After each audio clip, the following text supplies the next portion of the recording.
To the live event, the 4 pillars of self-mastery. Today, we're talking about levers and drivers that we can use to command those 4 pillars. And the 4 pillars, of course, that self-mastery is part of the 7 performance series.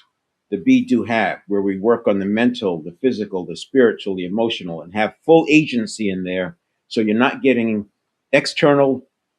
unnecessary external arousal and unnecessary internal arousal. And we'll talk about that today, because you can't have agency if all you can do is handle what's out there. Sometimes the internal load has a greater effect than that external threat.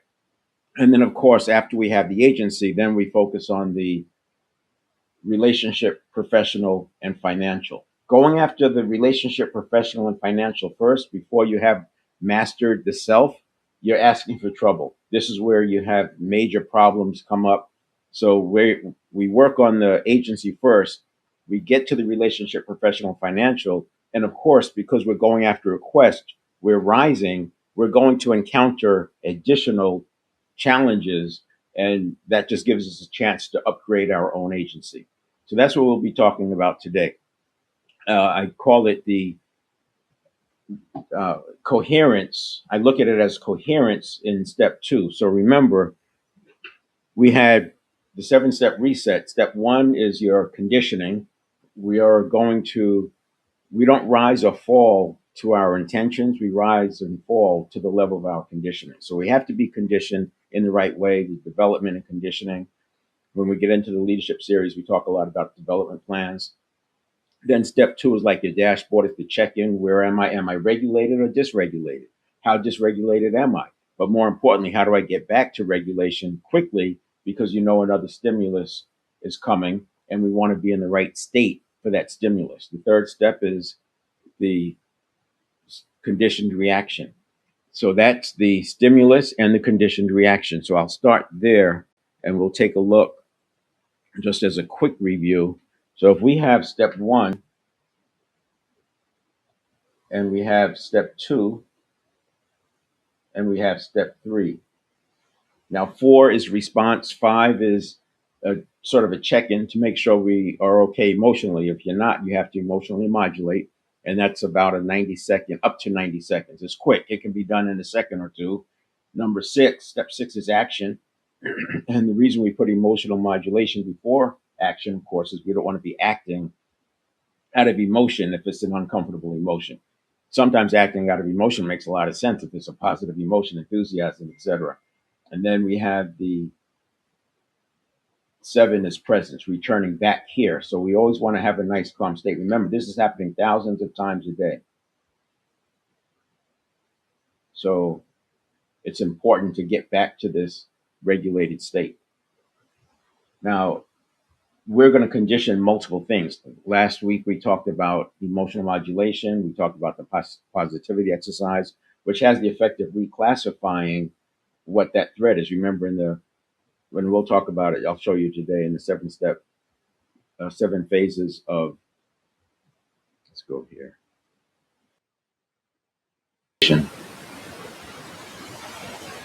Or be regulated, I should say. And if you look at what this means, let's take a look at the term coherence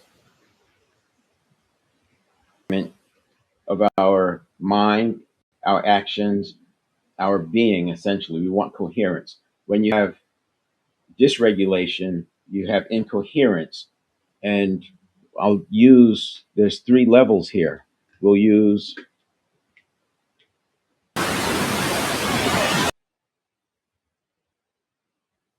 survival and panic. But you have this on both sides. Survival and panic. The reason you have it on both sides is because on one side you have internal load, you have external threat. Oftentimes, when people feel like they need to make a change, they think about the external threats. How do I manage that person? How do I stop them from bothering me? How do I How do I overcome that? How do I deal with that difficult thing? I have two personal stories that are related to this. There was one, I was in sales at the time, but I was in management role as well. So I was doing selling and I was a manager. I was running an organization, but I was also a salesperson. And so a lot of my selling was more like negotiations, the same way it would be for a CEO or president of a company, somebody in the C-suite. And I remember coming across this book, How to Argue and Win Every Time. And the book was by a guy named Jerry Spence. He was the winningest lawyer of all times. And I thought I was going to get these ideas about how to argue and win. The book is about how to understand the other person better than they understand themselves, to understand what their needs are. And then he would frame the offer based on meeting their needs. He would get to their needs. And the multi-million dollar lawsuit, yeah, that's great. But what they really wanted was X and Y. And if you could get them X and Y, they didn't need the multi-million dollars. From the company standpoint, they're worried, of course, about the reputation. They're worried about, and of course, money is important to them. But there's a lot of things they can give without having to cost the millions of dollars that a lawsuit would, because remember that millions of dollars comes out of a profit essentially. I mean, they may think of it as revenue. This is $1 billion company, $100 million is nothing, but profit might be only $100 million, right? So you have to. Anyway, that was one experience to recognize that, wow, winning in an argument means understanding the other person. It shapes you, right? Because it changes how you think about selling. That's why I'm so big on fact finding when I do the sales program. The second thing that happened, because I was an airborne ranger, hardcore, gung ho and all that. I came out, I went into sales, and I had sales training before that because I was part of a consulting company.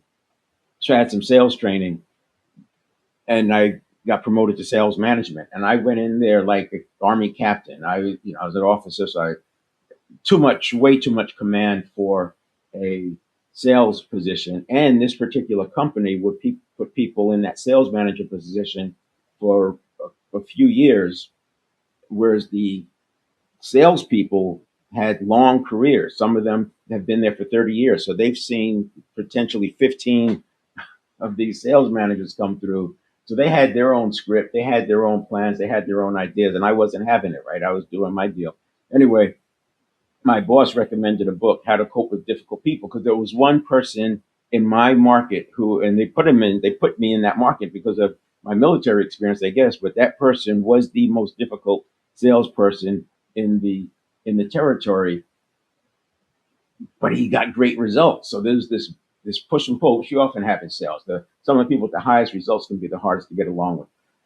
So and what would happen is people would pile on with him, and you'd have all these different people coming in at you because they had cover, right? They had cover because this is the worst guy, and they knew his script, they knew where he was going. So I get this book. It was a tape program, How to Cope with Difficult People. Again, I thought I was going to come out with some ideas of how to deal with this guy and some things to say and all that. And it turns out the tape program was all about understanding who they are, labeling them with a label like the tank or the sniper or the bully, and you would label them, and then you would adjust how you interact with them. So it wasn't about some hack or some quick phrase. It's about how you interact with them in such a way so they get what they want. The tape program went on to show that these are needs. So the bully is a bully because of some need that was unmet. So this is before the internet, before you had everybody out there doing armchair therapy, right? And and then the sniper, that would be that passive aggressive person. The reason the sniper is that way because of, and they would give you this list of things. And again, this goes right along with the other one. You have to understand the people if you're going to move them along. We ended up having great relationships and moving on. I got promoted from there, and and here I am, right? Because you start seeing the world differently when you understand it that way. So that gets me to why we're going to be talking about the internal load versus the external threat. So that person I was dealing with was an external threat because he was difficult. He had tools and many tools in his toolbox that he could pull out and use because he's had 25 years of experience doing it. And then we have the internal load.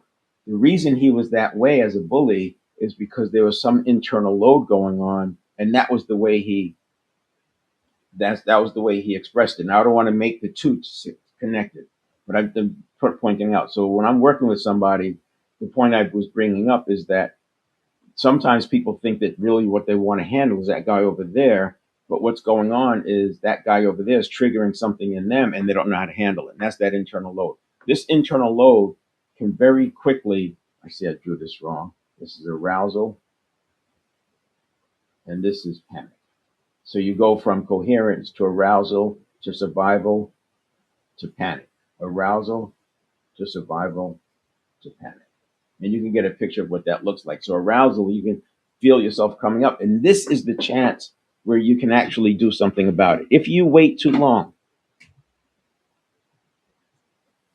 you will have trouble reversing this. Here you reverse it. You don't suppress it, you just reverse it. It's simple as attention, words, self-talk. Here, it's a little more difficult to reverse it. And over here, well, if you've ever seen anybody in a phobia situation or full-on panic mode, panic attack, whatever, and sometimes you'll see somebody go into a panic attack. You're wondering what happened. Now, I'm not in. This is not mental health at all. I don't know what caused their panic attack, but I would imagine there's some internal load going on, and people can stress themselves out with that internal load. It's very easy to do because it escalates. So this is what we're talking about. We want to have regulation in step 2 so that when we go to step 3, we are able to meet that stimulus with the best version of ourselves. And this repeats thousands of times a day, so it makes sense to get a handle on it. I'm not talking about 4, 5, 6, and 7 yet, because there's still some more prevention we can do to make 4, 5, 6, and 7 easier. As a matter of fact, if you do your work here, you're basically using what you know. So I often say to know and not do is not much better than not knowing. And people spend time learning more and wanting to know more.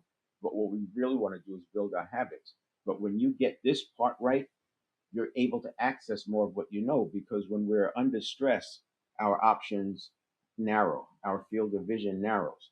When we are regulated, we have wider vision. We are breathing more deeply. We're seeing things more clearly, and we're able to access our our known information rather than being having so many attention units going on to fight or flight.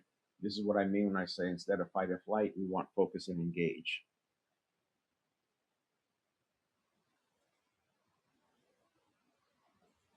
So that's just a quick view of what we'll be talking about and how it relates to the 7-step reset.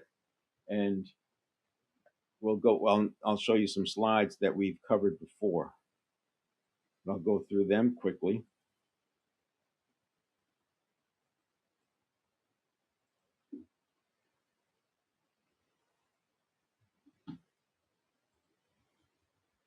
So we have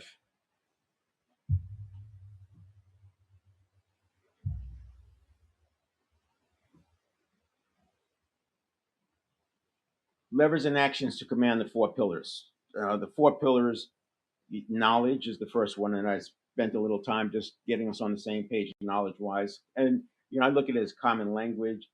We don't use most of what we know, but if we have some common language, it helps the progress. And if you have a baseline of information, it's easier to move forward. So knowledge is very helpful, but if you don't do something with it, then like I said, to know and not do is not much better than not knowing. The next one is habit mastery. And this, I put habit mastery second because we have to believe that we can change habits before you even do the rest. Otherwise, you're just like, I've been there, done that, can't do it. This is who I am. I'm stuck. It's just the way it is. The third one is state mastery, because once you get a handle on habit mastery, you recognize the next big hurdle is your state. Because once you get out of whack with your state, that's dysregulated. That's what we're talking about today. Then you don't have access to your habit mastery. And then the last one is forgiveness. And the reason I put forgiveness in there is because as we get into higher quests, once you get that agency, and then people are working on higher quests, which involve relationships, professional and financial, there are new wounds that get opened, new fears from the past or new things that happened to them bubble up, and those associations get triggered, and next thing you know, they're back feeling like they're not capable, or that they get lost. They end up with this internal load that I was talking about. And so by closing those wounds, we're less likely to get triggered. You're still going to have some situations, and I don't mind arousal and even sometimes survival, but we don't want to go into panic mode unless we're actually facing a tiger, which is usually not the case. And I prefer to stay in arousal. Survival doesn't really help much because we have time. Survival comes into play when there's urgency. But if you take out the urgency, survival can lose its energy and power, its intensity, because you have time. All right, so this is aligned with emotional intelligence. Self mastery are the first two steps: self awareness and self management. And then I talk about relationship, professional, and financial. So we do get to the social awareness and the relationship management of the last four of the seven fitness areas. So there is a lot of alignment.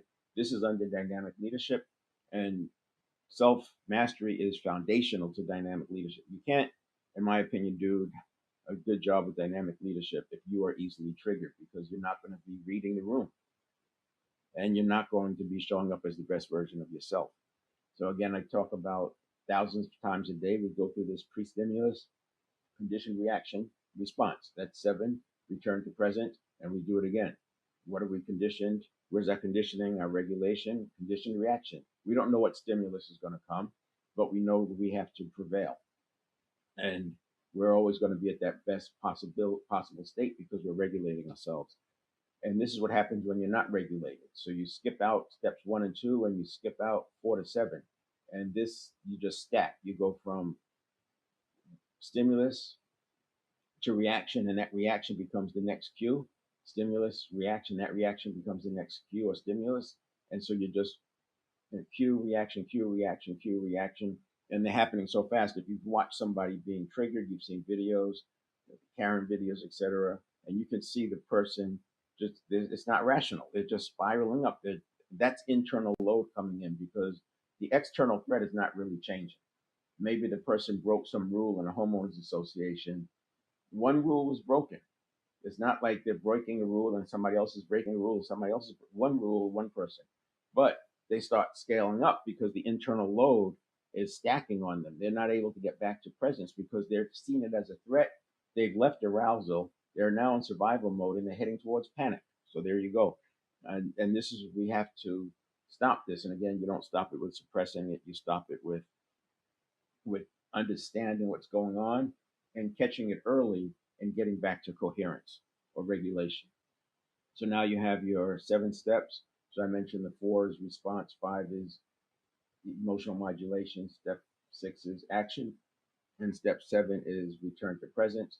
And then this is your condition, what you show up as. This says beliefs, neuroplasticity, priming, mindset, physiology. And then we can start adding more and more in those, right? Because you have skills, you have the positivity, you have the emotional modulation, etc.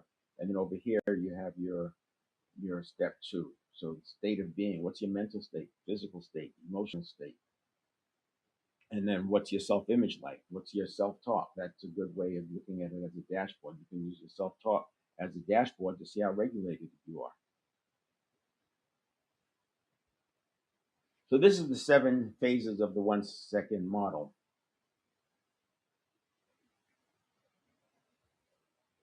7 phases of the 1-second model. This is that pre-listening.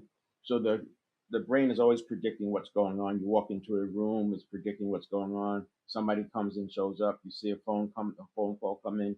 The brain is already predicting what might happen, and that could set you in towards fight or flight. That could get you aroused. Everyone has had that situation where maybe it's a customer and you haven't figured out the solution yet, and you were supposed to call them back and you didn't, and now they're calling you back. You've lost the initiative, and you may get that arousal just by seeing them call and that, hey, I solved the problem. We don't have to do it. Blah, and it's a good call, but you already have a little bit of a cortisol happening just because of that, just seeing their phone. It wasn't even a real threat yet. It was unknown at the time, but the brain predicted. And that brain prediction went into initial detection already, just from the phone call. And then this is where your positivity exercise comes in. So this is where we're focusing today, to get this back regulated so we're in coherence. And I'm sorry, before this, so that this area is not in survival mode. This is where survival mode is happening. This is where the stacking is happening. So we don't want to be in survival mode. So what is this? Internal load versus external threat. External pressure. This is outside in. So this is something outside happening and you're reacting to it. So this is the person in traffic, the road rage situation. It's maybe somebody yelling at you, or maybe a difficult situation at work, a difficult meeting. And then the internal load, this is the system is activated, so it looked for something to react to. Once the system gets activated, that was like the example of the videos of a person being triggered. Once their system gets activated, their breathing is shallow, they're in a stress posture, the the system starts looking to justify the threat. So it's going to find things, because remember, the network of neurons doesn't understand the way your conscious mind understands. It just knows that your jaw's clenched or tight, your jaw's tight, your fists are clenched, your breathing is shallow, your neck muscles are tense, and so it says, yeah, there's got to be stress. I'm gonna keep looking for it, and it just scales up as it looks for stress, but it keeps getting more and more and more ready. And if you're a person who does this often, your path of least resistance. Remember, that's what habits are. The path of least resistance is to scale up. What we have to do is replace those neural pathways with new neural pathways. So we're going to run the new system, run the new neural pathways, and let those go dormant. It might take a few weeks if it's highly activated. It might take a couple of months if you keep reinforcing it. The challenge is for the person to not feed that. You've heard the thing, which wolf are you going to feed? You don't want to feed that other neural pathway and continue to make it the path of least resistance. You want the synapses to leave it. Internal load versus external threat. So here we have the external pressure spikes you, internal load makes you spike easier. You want to solve both. The example I was giving, I was looking externally, but maybe I had some issues inside that I had to work on.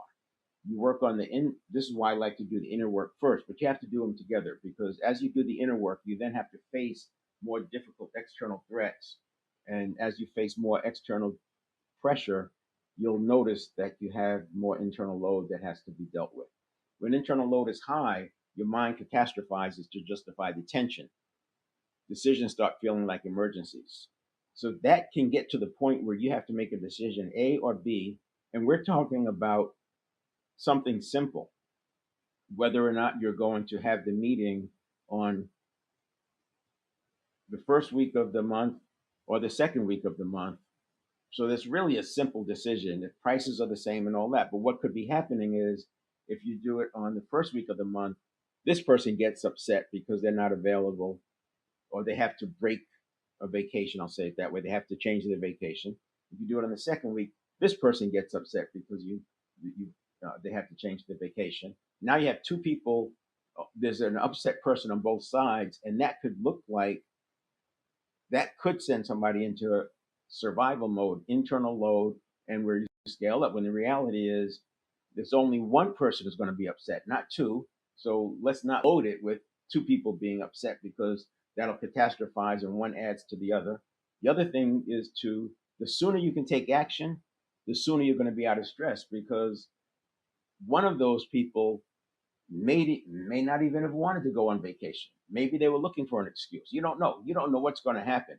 You have to make it. But in the internal load, when you have this internal load going on, you are assuming the worst. So now you've assumed the worst, you've stacked them. So your tension inside is as though you've upset this person, and you've upset that person, and you've upset your boss because you didn't make a decision. And now you got three stacks on there, but only one of them is going to occur. And you don't know if it's going to be the worst case scenario or a least one. And if you're the one deciding the meeting, then I already know that you have the skills to handle whatever comes your way. You just have to go through it. It might take you an hour to solve it in the conversation. It might take them 5 hours to get over it, but 2 or 3 days later, you're both going to be fine.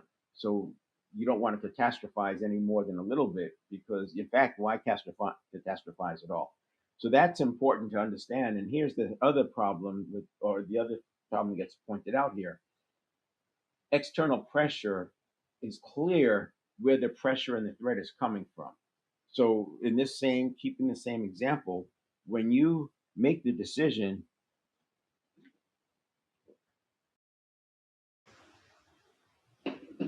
when you make the decision to when to have the meeting, you're going to get a response. It might be a reaction. Hopefully, it's a response. The reaction being it's emotional and raw and threatening, and all that.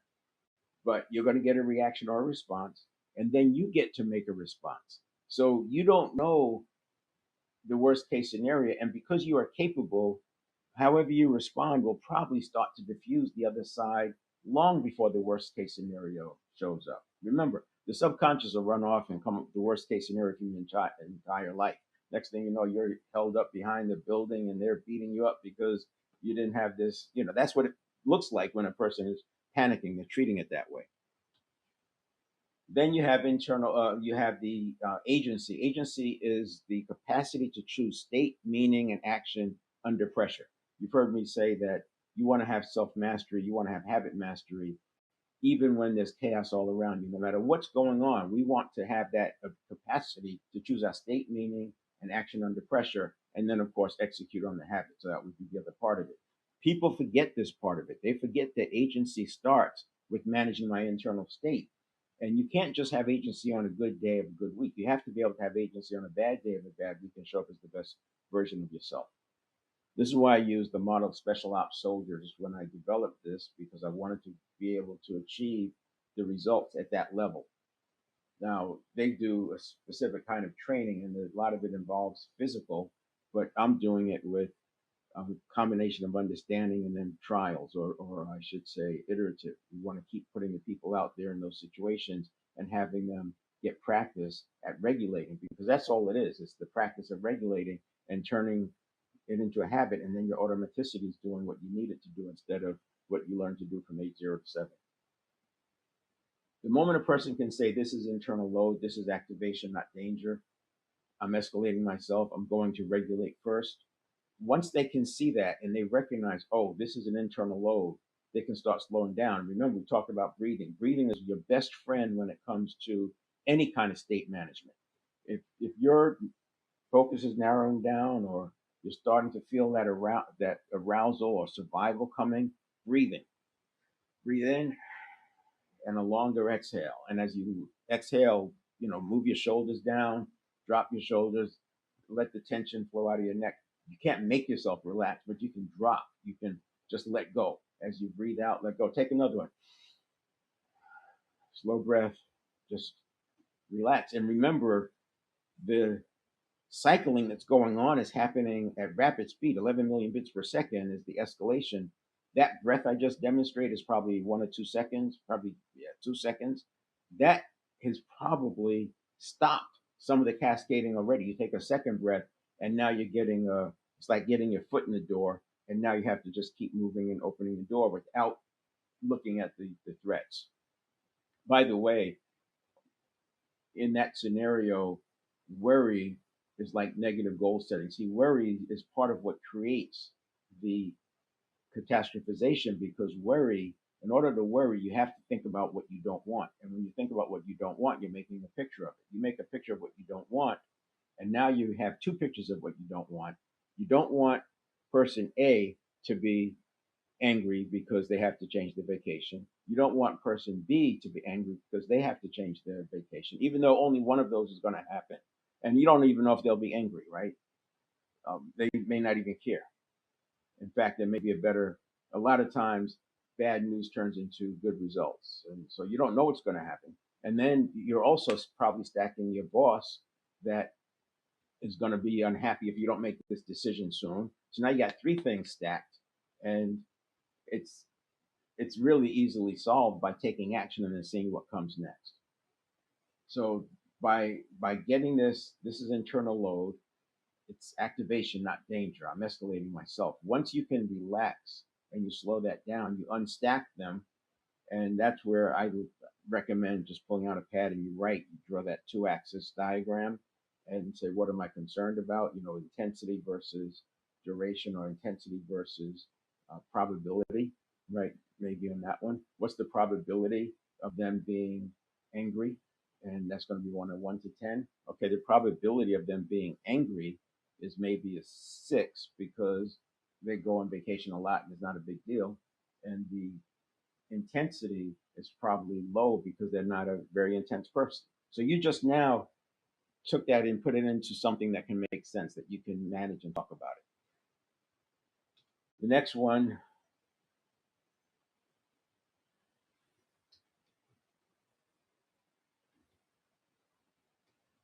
all right. So using the 7 phases model, this is the habit mastery.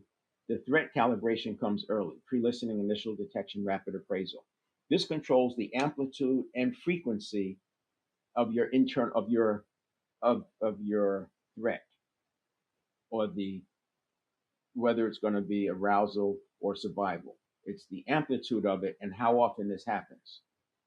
Recovery speed, phases 4 through 6 in the 7 phase model, gets into the conscious side, which is why we need tools there. But we don't want to be handing off all that negative energy to the conscious side. And then training and encoding is 7, so that's back to presence. And we'll talk about those two when we get there later this week or next week. So here it is. External pressure drives the spike amplitude. And here's the part I wanted to get to. Internal load drives baseline elevation, how easily it spikes and how often, which means, so the external threat comes and goes. It's clear when you have an external threat.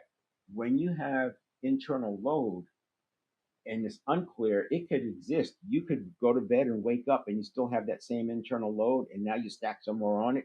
The next day you stack more on it. So the duration of that internal load can go much longer than from external threat. And because of that, it can go higher. So now you have longer duration, higher amplitude, and the frequency of experiencing a spike during the day is even increased. And that's what we want to avoid. And you avoid it by getting a handle on your internal load.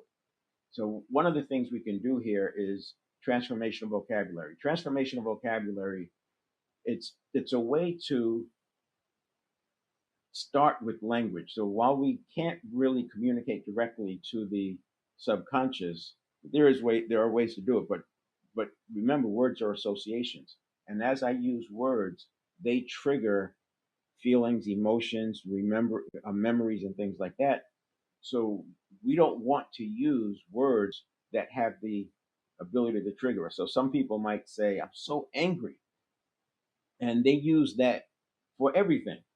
They they spill their milk. They're so angry. Somebody hit their car and totaled it. They're so angry. They got robbed. They're so angry. It's always, "I'm so angry." So now what happens the next time they spill their milk and they use "I'm so angry," it triggers all those emotions and feelings from when they got robbed, right? So you you want to have, I say, some scale if you're going to use words like that. But I would say even not, just avoid using those kinds of words. I change rejection to unappreciated. I can't be rejected. You can unappreciate. You cannot appreciate what I'm saying or doing or thinking or feeling or wanting to be, but you can't reject me. Only I can reject myself. And then I also gave a new meaning for the word rejection. I'm rejected if I don't go after my goals because of fear. I removed embarrassment. I removed overwhelm.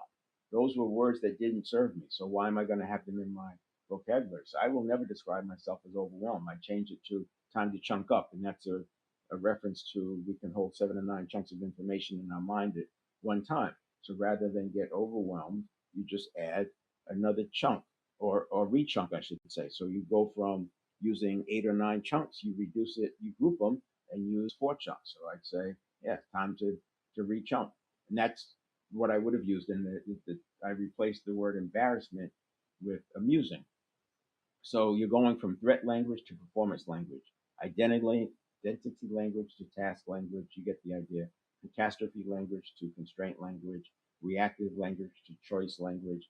And this is how you get back to focus and engage. Remember, we're talking about this step, this step two, but transformational vocabulary comes in after step three in the response. So this is actually now into that response side. And here's what I would recommend doing with words, because the thing is, you want to express yourself. You want to be able to say when you're not happy, right? Instead of I'm stressed, and have a, a like like levels. I'm under pressure. I'm stretched thin. I'm overloaded. I'm beyond capacity. I'm at the risk of bad decisions. This one gives you action, right? This is the one where you get somebody in the boat with you, where you go talk to your boss and say, hey, can we talk something through? But if you're using I'm beyond capacity, I'm at the risk of bad decisions when you're just under pressure, or if you had too tense when you're just uncomfortable, it's inconvenient. So we want to have some steps that you can go through. So I would recommend you do that now. You take the words that you say often, that you often say, I'm angry, or this stinks, or I hate this, and take that word out of it and replace it with a lesser word. And then after you replace it with a less energized word, you see if you can come up with descriptions of levels below that, like I have on the slide here. Overwhelmed. Here's some other ones. I have I have a lot in motion right now. I have a lot going on. Now I'll use that. Yeah, I have a lot going on, and that's a much lower key. That's not stress level. I have a lot going on. It's very much within my capacity to handle it. But overwhelmed, that's going to trigger some other feelings. And maybe one time you were overwhelmed and it was so bad that things went really bad. You don't want to be associating and triggering those feelings. I'm at capacity would be 6/10. I'm saturated. I need sequencing. I'm flooded. I need a reset. These are just different ways that you can describe it. I think you should come up with your own words. Don't use these. And then they disrespected me. This is kind of like the embarrassment versus amusement in a way.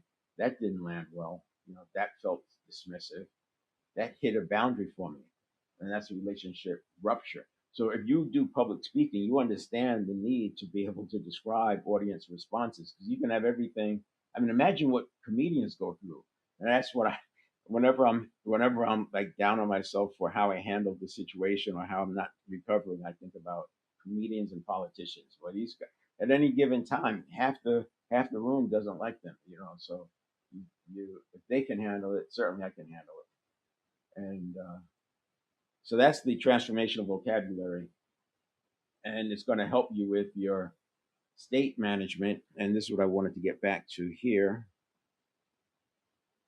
So we're using transformational vocabulary because it works before here, it works before the 1 second, and it also works during the 1 second, and it also works after the 1 second. So I'll often say that breathing is the best tool that we have to return to a regulated or coherent state. Visualization doesn't do it because our bandwidth is too low. We don't have the attention to stay on the picture. But breathing opens up your attention, and it interrupts that cycling pattern, that stacking pattern. And a third one would be words, and they are probably somewhere in between the breathing and the visualization, because if you can literally change your words, if you take your emotion right now, think of something that's really tough, and where you would have said, yeah, I'm so angry, or this stinks, this is terrible, whatever words you're using, and then just say, is it terrible or is it just inconvenient? Sometimes you can feel yourself, well, yeah, it's really just inconvenient. I just don't want to deal with it. Sometimes when you're talking to another person and you say that, no, it is terrible, but they're in that triggered state. So you got to let them have space, breathe. I firmly believe that I cannot change a person to get them off the edge of the cliff. I cannot do that faster than I can by walking away. If I just walk away, not in a rude way, but if I just say, you know what, why don't we talk about this later, and you leave, they'll come down faster on their own than they ever would if I was trying to, because all I'm doing is adding more attention and energy to the thing. So transformational vocabulary, you can look it up, Google it, and come up with your own words. But I would say do an audit of your own language, listen to yourself for a week, notice what words you use, and then decide how do I want to change this and come up with words. So I went from rejection, I used unappreciated. Embarrassment, I went with amusement. Overwhelm, I went with time to rechunk. And angry, I went from, I literally used to use annoyed, but it's such a weird word. I don't even use it anymore. Yeah, that's kind of, yeah, that's not cool. I'll just something like that. I try not to use the word angry because what good does it do to me? Yeah, I'm expressing myself, but if it's triggering times when I've really been angry, which a few times in my life, I don't want to bring that kind of emotion into this setting, right? That's like bringing a tiger, thinking every threat is a tiger. So let's go back to here, and I do have the come on stage link. I'll put that in the chat or comments. You'll see it show up.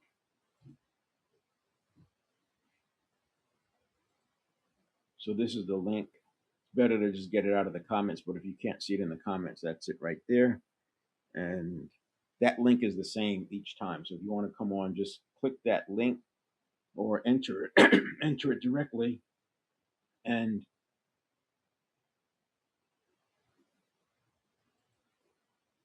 then I'll see you show up on the page.